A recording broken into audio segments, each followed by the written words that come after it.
เศร้าจนน้ำท่วมเข่าท่วมนาจำต้องจากจรลาคอนทงถิ่นดินนาสู่งานเมืองฟ้าสอกหาเงินมาซื้อเขา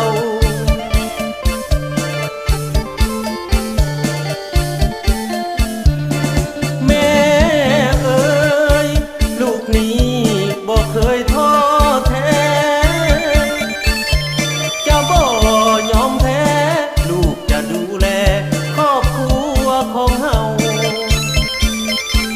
ได้เงินเดือนหน้าสิฝากมาให้แม่ซื้อเขา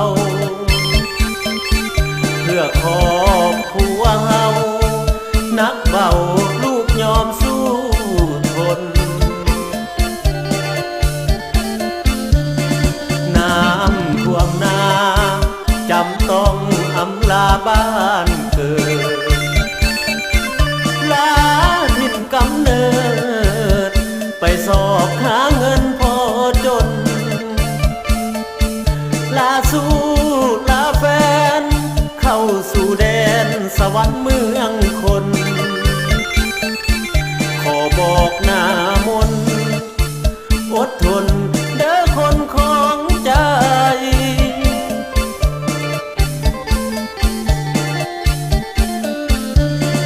ปีนี้ฝนดีกว่าปีผ่านมาน้ำเลยท่วมนาจึงจากบ้านไปหาเงินแดนไกล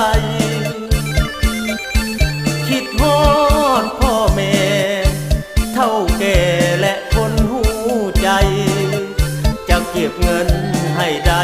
หลายๆสงกรานต์ปีใหม่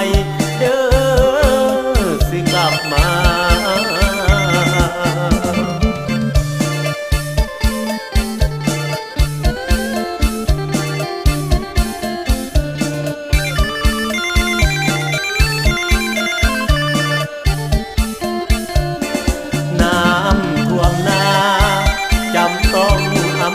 บ้านเกิ